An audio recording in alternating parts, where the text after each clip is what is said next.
Thor News presents Dow 15,000 now, Dow 20,000 soon. Who can fight the beast, bitches? Alright, we've got Dow Jones 15,000. Where are the Dow Jones 15,000 hats? Oh, they're everywhere. We can thank Ben Bernanke and the Federal Reserve for this wonderful accomplishment. Thanks to quantitative easing 1, quantitative easing 2, quantitative easing 3, and quantitative easing forever. We have reached this milestone, and I imagine it won't be long until we hit Dow Jones 20,000 hats. Especially the other day, Ben Bernanke announced that if quantitative easing forever wasn't enough, he is more than prepared to up the $85 billion spent a month on treasury bills, treasury bonds, mortgage-backed securities, and others. Here is the rub. For thousands of years, alchemists tried, in vain, to turn lead into gold. Well, and why is Ben Bernanke the most powerful man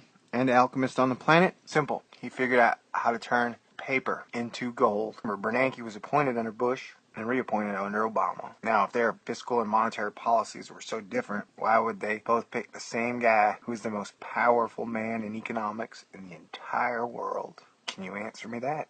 I bet you can. Now, in case you don't know what a mortgage-backed security is, it's basically where they take the debt of your house, they chop it up into a million pieces, and they stuff it into a big giant burrito of debt, and then they sell that big giant burrito of debt for money, on the estimation that if you make all your payments on time, that whoever owns that big giant burrito of minced up debt will then make money. It's pretty crazy. Like, it's totally crazy. It's insane. They'll take like $100,000 of debt and they'll sell it for like $110,000 when it's just the debt of debt of debt. But we've gotten into a society now where debt is money. So if you are broke and you have a lot of debt, that means you are rich. You should be happy. Yeah, some people are predicting a crash, and anytime the $1.3 quadrillion derivatives bubble could pop, I think that as long as Bernanke and co. are pumping billions of dollars straight into the markets will continue to go higher. And that, remember, in a fractional reserve system, when they create a dollar, the banks can then print out $9 in credit. And then that credit can be leveraged. So we are creating insane bubbles. But hey, America loves bubbles. The financial system loves bubbles. Like Jamie Dimon said, when his daughter asked him at Daddy-Daughter Day at school, what is a financial crisis? He said, something that happens every 3 to 4 years. But yes, America, this is the state of your beautiful economy. You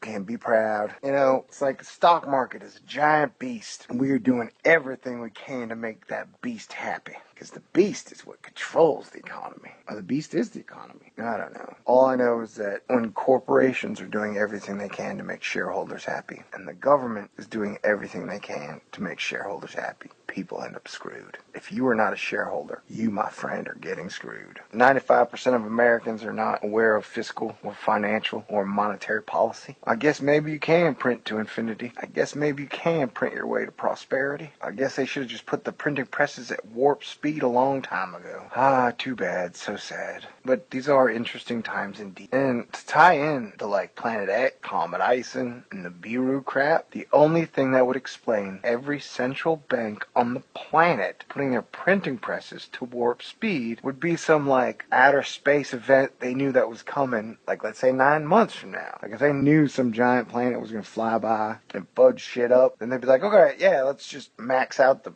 dollar. And so that way it will have it collapse right before or right after the giant planet comes. I mean, how else could you explain every central bank in the world printing billions and trillion and quadrillion, backstopping every financial instrument out there, not throwing any of these guys in jail? I mean, you even had Eric Holder, the Attorney General for the United States of America, say that these banks are too big to prosecute. So if we were to prosecute them for laundering money to the drug cartels, laundering money to terrorists like Al-Qaeda and Iran, then that would cause systemic unbalance in our economy. So for the good of the economy and the stock markets and the beast, we gotta let them do whatever they want, which is why we haven't had any real criminal prosecutions since the financial crisis of 2008. Now, what have they changed since 2008 and the entire credit system froze up and the global economy almost collapsed? What have they changed? Nothing. They've just given them trillions upon trillions upon trillions of dollars. They didn't even ask, how'd you lose all that money? They just said, here,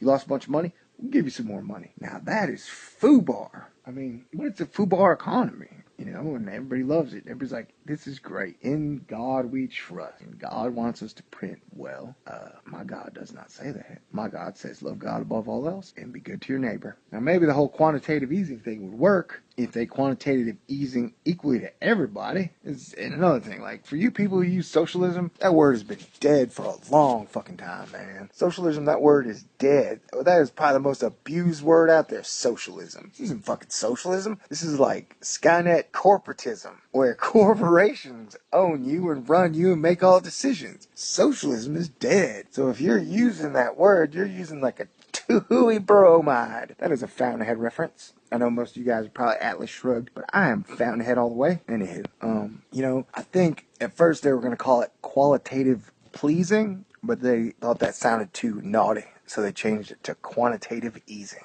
Anywho, I know nobody's probably watching anyways. Economics is as boring as wonky as crap. And I tell you what, during that like 1 or 2 years that I was obsessed with economics, not a single girl wanted to kiss me, which is great because now that I'm obsessed with Ison and Planet X, there's like a fourth of a girl that wants to kiss me. So that's 25% better. Okay, great. Anyway, thanks to Zero Hedge. Zero Hedge is the best place to get your update economic information. And thanks to GLP, you guys are pretty much my go-to media sources. Anyway, these are strange times in America. God bless everyone. And we need to make some plans in case something happens. Because remember, the economy almost totally collapsed in 2008.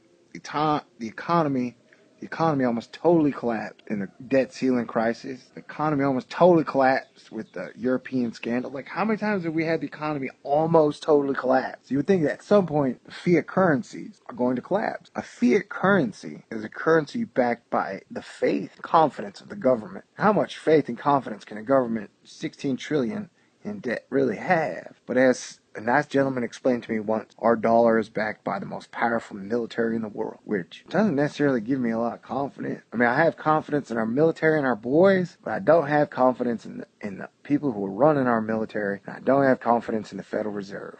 So maybe they'll do some things that'll give me some confidence. I don't know what those things are, though. They actually seem to be a bunch of dickheads. Like, not even white-collar dickheads. They're like gold, platinum-collar dickheads. Who've like never stepped foot in a Best Buy or ordered off a dollar menu. Okie dokie. Seriously, and we haven't even gotten into the $1.3 quadrillion derivatives market. I mean, that shit is real. Derivatives are like the phoniest financial insurance ever. Mortgage-backed securities, synthetic CDOs, synthetic debt objects, synthetic debt instruments. Man, this is some crazy shit.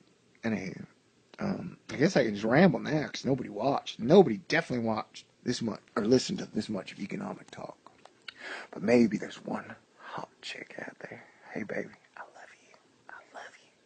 Come give me a hug. Okay, great. And man, if you've been paying attention to the I'm still a fan of physical gold and physical silver. And if you've been watching the smackdown on physical gold and physical silver, well, it isn't a smackdown on physical gold and physical silver because China, India, physical gold buying has still been insatiable. It's a matter of paper gold and paper silver, which the market is flooded with. And they have been regulating the price of gold and silver through paper gold, GLD, and paper silver. Spitter silver. So, I mean, I think if you hold and bury your gold and silver somewhere in the backyard, eventually that shit's going to be worth a lot. But you're going to have to wait for a catastrophic economic event to happen, really. And at that point, it'll be very Mad Maxian, and I would think a good team and good preparations will be the only things that will help you. I'm glad I live in Texas, though. I'll tell you that. I hope your state is as prepared and as awesome as well. Anyway, God bless everyone. All this too must pass. Remember, the day the fiat currencies die, nobody technically gets hurt, but there will probably be some type of a power vacuum. So at that point, we will be able to remake everything. The chalkboard will be wiped clean. We will have a chance to create a system greater than ever before in the history of mankind. And that is kind of exciting. I think at the end of the day, 85% of people really do just want to live, be happy, love, and if we can get those 85% pretty head screwed on straight and sane, I think things can turn out okay. Anyway, alright, later.